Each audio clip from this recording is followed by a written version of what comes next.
manually removing algae. We all talk about, you are the biggest herbivore. I want to hear from you guys, and I'll end at the end. What are your quick tips?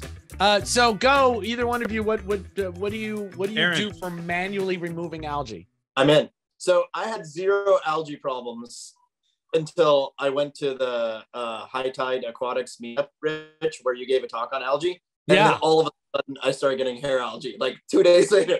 It's not a joke. But yeah, no, I more or less just did what you guys talked about. Didn't do too many crazy things, but I just got in there with like, you guys ever buy anything from Battle Corals? And they send you a little scrubby brush. So Adam sends you a little toothbrush thingy that has longer bristles on one side and then super short ones on the other side. That's a pretty damn good scrubbing tool. So I just have a handful of those throughout the year. So I literally would just get, a disposable cup or whatever, pull out whatever tufts I could and just scrub the shit out of the rocks with the toothbrush thing, and just gave it 3 or 4 weeks. And eventually like it kind of got back to normal. Threw in some tuxedo urchins, from Vossen, and like, yeah, we're back in business. So that was it. Awesome. How did you did you just pull it out with your fingers? Yeah, I texted you about it. Remember you recommended I get that little canister thingy, the Marineland, the polish filter. Yeah, I had that on there for a day or so until the suction cup slid down, and I was like, so I just yanked it. But I've got the filter floss, the filter roller in the thing, and I would just kick up the MP40s on like nutrient mode to try to get everything out the overflow that I wasn't able to manually just grab. But yeah, just boring. Nothing too exciting to report. Okay. Just scrub the shit out of it and get the things out.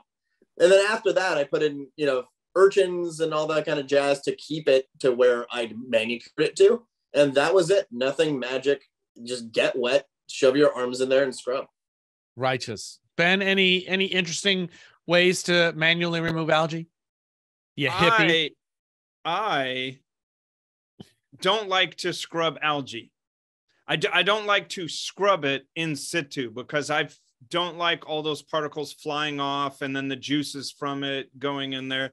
So I like to, get some water prepared for a water change.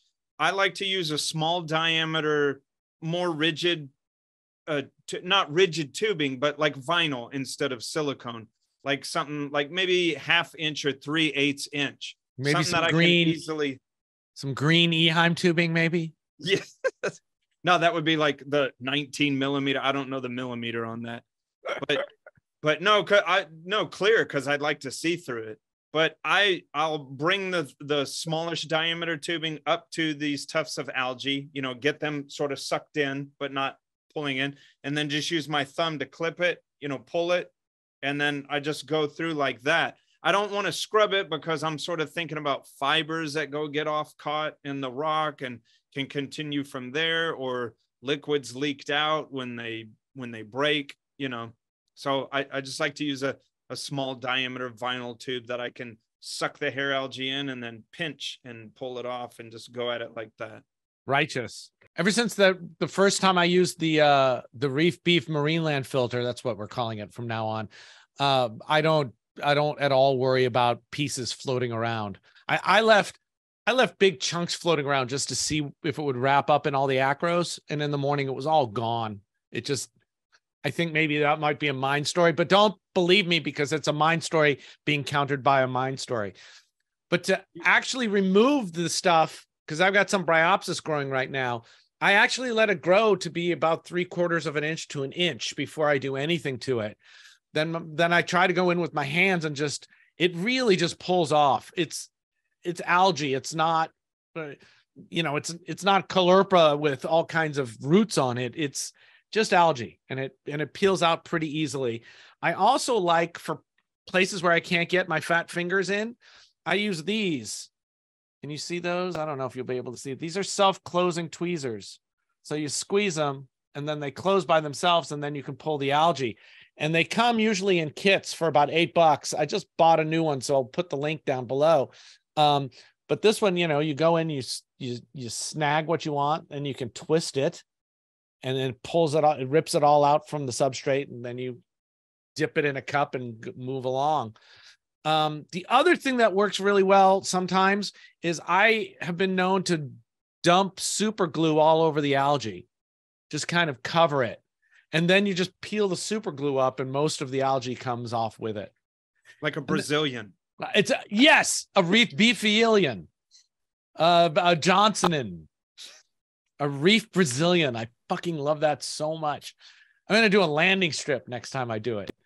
And then of course, a little heart, right? Lightning bolt. And then of course you're doing that so your herbivores can get at the delicious shoots rather than the bark, right? The analogy that I use is deer like to eat the leaves. They don't eat the branches.